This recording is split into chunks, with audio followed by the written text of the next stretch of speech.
Hello, I'm Llewellyn King, the host of White House Chronicle, which is coming right up.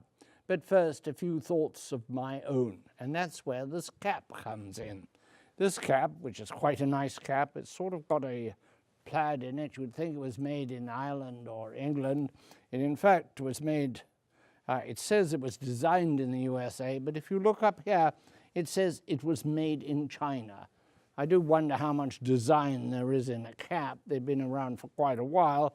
The only difference I can make is a piece of plastic where there used to be a piece of canvas years ago. But it's not really a joke. Not everything manufactured in China is something to joke about. And that's going to be the subject of our program today.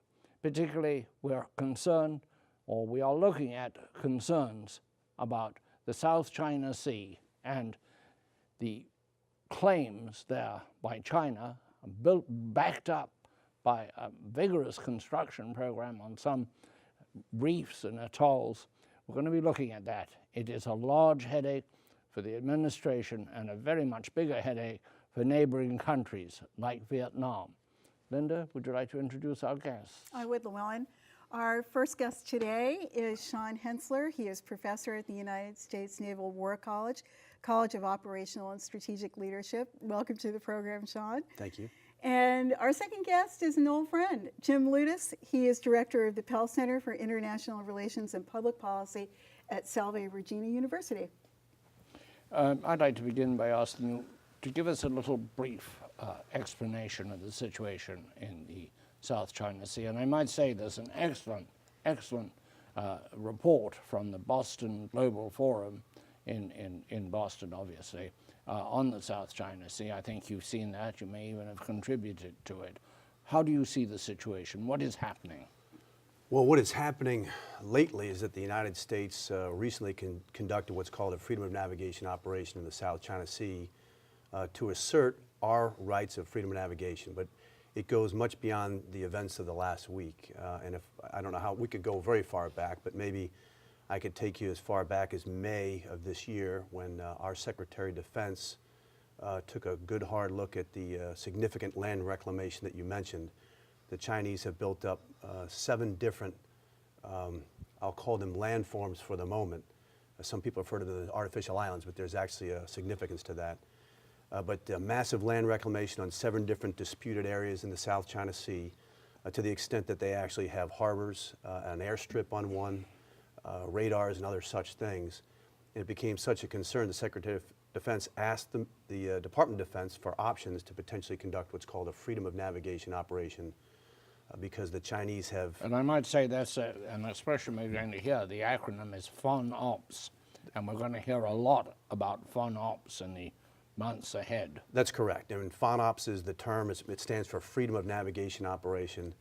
And what the Secretary was really asking was, what, if anything, could we or should we do to assert our rights? The United States considers it a vital interest, a vital national interest to assert freedom of navigation, not just in the South China Sea, but around the globe.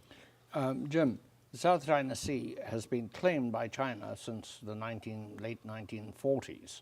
And there's a thing called the 9-dash line, which actually basically takes in the whole of the South China Sea. Are we seeing here something unique in international territorial claims where a country is trying to steal a whole ocean? I don't know that that is as interesting as what Sean described as this reclamation projects where they're essentially taking shoals and rocks that historically have not emerged above the waves, even at low tide, and built landforms that they're essentially trying to change the facts on the ground for a variety of both operational and international legal reasons. 1/3 of the world's shipping passes through there. $5 trillion in trade each year. And what do you think the Chinese purpose is here? Well, I think you raise an interesting point, and that is this 9-dash line, as it's referred to, or the cow's tongue, people hear it referred to because it almost looks like the shape of a cow's tongue. It originated really back in the 1940s before the communist government took over. And It originally was a 12-dash line, then 11, then 10. It's kind of gone back and forth That's over right. time. I believe it was originally drawn in 1936. Yeah, I believe it was, and there's research has indicated that there was a water department when the nationalist government was in place that drew it originally, but it was adopted when the communist government took over, and it has been there in various forms ever since, but only recently, and I would argue in 2009, the Chinese issued a note verbal to the UN and essentially said we have sovereignty over the entire South China Sea, the landforms, the water, as well as the subsoil, and so the world has been kind of coming to grips with what does that really mean, this ambiguous claim, what does it really mean? Yeah, Sean, the United States sending the USS Larsen to into the waters near Subi Reef, which is one of What these is the artificial. Larsen, Linda? It's a destroyer. It's a destroyer, and it is not only that, but it has guided missiles on it. And the fact that we sent the Larsen there, China has called this a deliberate provocation. And it seems to me that China, with these artificial islands, has got a game plan. The game plan could be, as I outline it, to limit America's military options. Number two, to give it leverage over the key trade routes. And number three, to make America look a little hapless in order to strengthen its clout with its neighbors. So China has a game plan with the islands. What is our game plan? That's a good question, and I've argued before, I'm not 100% sure that we have a cohesive, synchronized game plan with respect to China at this point in time. So the USS Lassen did sail through, but as you may recall, that was only after months of debate at the highest levels. I can tell you that open press is indicating that the United States military is pushing for this sooner rather than later, but potentially folks in the administration and in the State Department were more reluctant for various reasons. So it's probably the context of this larger conversation. What is the game plan? I think in the near term, it's to assert our right of freedom of navigation in the South China Sea. Jim, there are actual islands as well as these built-up landforms or whatever euphemism for rocks under the water is. There's two archipelagos, the Spratly and the Paracel. Who claims those besides China? All of those countries have some territorial claim to some of the islands. Right, so the Philippines have claims, Vietnam has claims, China certainly has claims. Malaysia, Brunei, Taiwan. All of the basically the literal nations along the South China Sea, this has been a growing concern for a long time. This is not just something that popped in the last week, right? The question about what U.S. policy is in the region, I think, is a really valid one. We have not seen any sort of clear statement of U.S. policy. We've seen a real desire to stay out of the territorial disputes, and there have been a lot of critics in the region who have specifically been concerned that this lack of engagement by the United States was essentially giving China a free hand. And so not just has the U.S. military been saying we need to do this sort of operation, our allies have been looking for us to be more assertive. And the danger has been that if we are not more assertive, those in Japan and elsewhere will find reason to be more assertive on their own. How would you say more assertive? They're not going to go to war with China, are they? No, but I think that the question is, would anybody feel a need to be more assertive, more muscular for whether national domestic reasons or domestic political reasons? And you could have a war of miscalculation, certainly. If I could add to that, yes.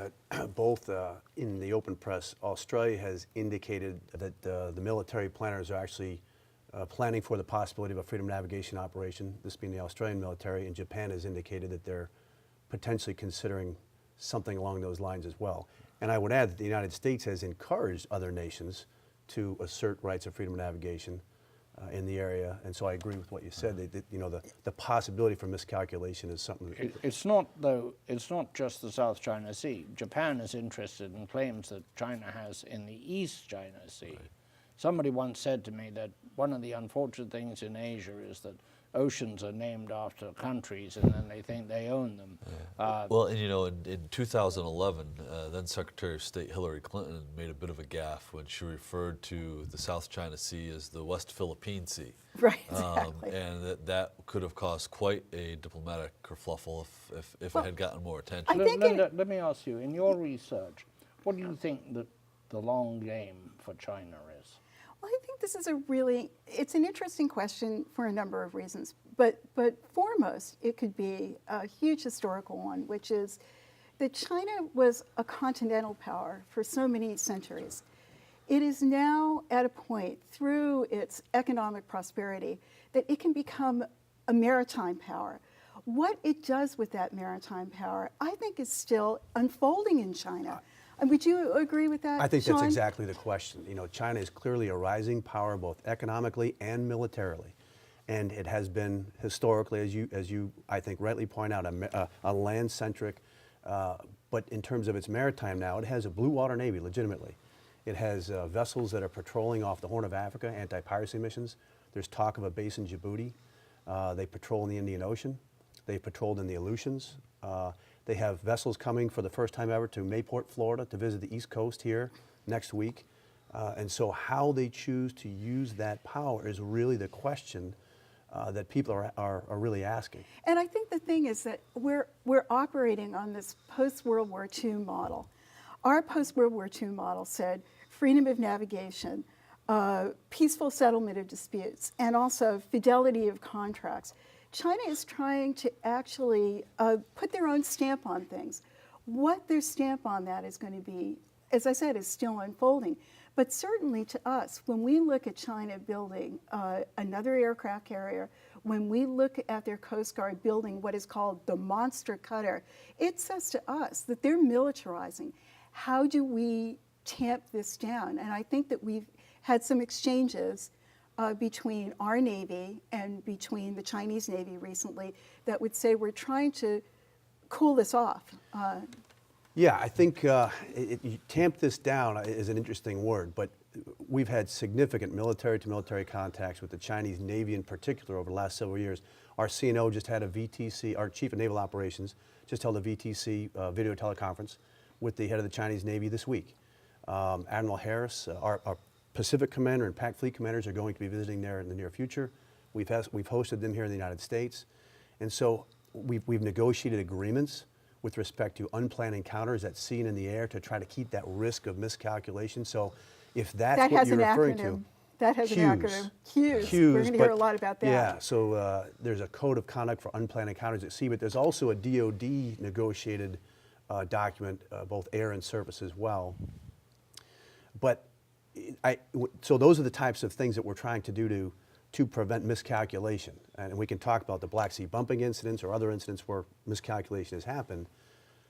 But writ large, I think there's a recognition that China is going to be a growing power, and what's the relationship that you have with that major power? Yeah. I think that's really the question. And another question is, what is the U.S. strategic interest in that region? It would seem it is huge, but I'm going to ask you to wait a second for station identification. Primarily for our listeners on Sirius XM Radio, channel 124, the POTUS channel, you are listening to White House Chronicle with myself, Llewellyn King, Linda Gasparello of this program, and today our distinguished guest, Sean Henseler, professor of the United States Naval War College, College of Operational and Strategic Leadership, and he points out he appears as an individual today, not as a representative of the War College. Thank you, correct. Is that correct? And this program, of course, can be seen on 200 American television screens and around the world on the English language stations of the Voice of America. Our last guest is Jim Ludes, director of the Pell Center for International Relations and Public Policy, at Salve Regina University. And you worked with our current Secretary of State when he was a senator, Senator Kerry? I did. What do you think his reaction in this situation, knowing him, is likely to be? Well, I think his personal reaction would be one very balanced, very serious, very sober. But there's something that Linda raised that I'd like to come back to. It's this idea of what is China's intention here. What are they trying to build, and what can the United States do to try to shift that outcome? One of the things that has been intriguing to me since the Lassen made its transit was the reaction in both the official and in the quasi-official media in China. There was no unanimous condemnation. Well, let me rephrase that. There was no unanimous desire for a greater confrontation with the United States. Nobody liked the fact that the United States had sent a destroyer through these waters, but there was room for debate about what the Chinese response should be. And the fact that even in those official and quasi-official channels, there was some difference of opinion about next steps, I think suggests that there is probably still some latitude for maneuver in China, and that leaves room for maneuver in the relationship with the United States. As to what Secretary Kerry is probably thinking at this point, I haven't spoken to him about this, and I haven't really seen him in a couple of years. He's been a little busy, so I certainly don't want to speak out of turn. But my guess would be is that he would be concerned. I'm sure that he was consulted in terms of the freedom of navigation operation, and I think that he probably approached this with a type of resolve, but also mindful of the other priorities in the U.S.-China relationship. David Sanger of the New York Times at the Boston Global Forum recently talked about this issue, and he said that it was terribly important that we sign and ratify the new Pacific Trade Agreement, which is having a fairly hard time. And, Democrats don't love it, and Republicans don't love anything too much at the moment. How important is that? I think I would defer to you on that. I think that it is the Trans-Pacific Partnership is a long negotiated trade deal, which would basically lock the United States into trade arrangements with nations all across the Pacific. Not China, though. It doesn't Not include China. China, but it does show these other countries, Vietnam, etc., that we care. It doesn't currently include China. It leaves open the possibility for ultimately, if China agrees to certain behaviors and certain standards of operation, then they could become a party to it. But I think that in the context of presidential politics, moving free trade through the United States Senate, even with fast track authority, seems to be it's going to be a hard sell. I think that going back to the Boston Global Forum report that was issued in October, I think some of the recommendations of the report are really important. I think number one, ratify the law of the sea. That is really important. Yeah, we That's haven't a talked about the law of UN the sea. convention on the law of the sea. We have a tendency of sign international treaties and not ratify That's them. right. China has actually ratified it. It ratified it in 1996. Indeed, it did. Number two is joint development of the natural resources. The big battle that I can see around here is the fact that there is oil and gas proven reserves around the Spratly Islands and the Paracels. And I think that China wants to make sure that they are not excluded from the benefits, from the economic benefits of that joint development. Joint development would go a long way to assuring that. And number three is establishing this Pacific Security Alliance. Now that sounds a lot like a NATO, but at the same point, it would allow joint patrols that China would be able to also participate on. Just from those recommendations, Sean, what sounds like it's doable? Well, the UNCLOS thing does not sound doable, and I say that because we, the United States, presidents, secretaries of defense, secretaries of the Navy, CNOs have argued for years we ought to sign it, and for various reasons throughout its sordid history, we've not ratified it. So I don't know that anybody's going to be willing to spend their political capital at the moment or has it, although the time might be ripe to do so, and I've made that argument myself, but I'm not optimistic. With respect to the Pacific Security Alliance, which I'm interested in. Yeah. Interestingly enough, China recently, at a recent conference, asked other nations in the area to join in on joint patrols in the South China Sea with them. So the United States has, we do exercises at times with others in the area, so there may be some room there, possibly. It's going to be interesting. And then your last point about, I'm sorry, your third point. The development of the oil and gas resources, the joint development of those. Here's what I'll turn over, but if some viewers might be unaware that the Philippines actually has a case against China at The Hague at the Permanent Court of Arbitration, and just this week, the court ruled that it has jurisdiction over the case. Now the Chinese, what does that really mean in legal speak? The Philippines essentially is saying they want the court to make some type of ruling on who has the economic, control over the economic resources in this region, because there's oil, natural gas, and fishing is huge in this area as well. Huge. So this court is going to make a ruling probably within the next year. And how the Chinese react to that ruling, up till now they haven't participated officially. They refuse to accept jurisdiction of the court, despite the fact, as you noticed, they have signatories to UNCLOS. And so how the court rules and how China reacts to it is going to be a very significant indication on whether or not they're willing to live up to international rules, standards, and norms. The law of the sea, which is the only real document you can refer to, is the only legal basis. Under that, what are these islands and rocks under the close to the surface? So that's a great point. Are they ocean commons? Are they regarded as commons, as the oceans themselves are generally regarded as international commons? I can speak to at least the law is the UN Convention on Law of the Sea is very specific. So to make it simple, if something is an island, which means it's above water at high tide, it's habitable and can sustain some type of economic activity, then it's entitled to a 12 nautical mile territorial sea and a 200-mile exclusive economic zone. And the airspace above the territorial sea is national airspace. Arguably, none of the 7 landforms that we're talking about here are islands. Now, there are things called rocks. Arguably, 3 or 4 of these, what are now artificial islands, prior to the building, were rocks. A rock is above water at high tide, but can't sustain life or economic activity. Give us the names of some of those rocks. So there's the geologists and folks between Subi Reef, Fiery Cross Reef, the various different reefs. Mischief Reef. It's argued that 4 were low tide elevations. A low tide elevation is entitled to no territorial sea, no airspace. You can fly over it, steam by it. These rocks, though, do get a 12 nautical mile territorial sea. The question is, whose rock is it?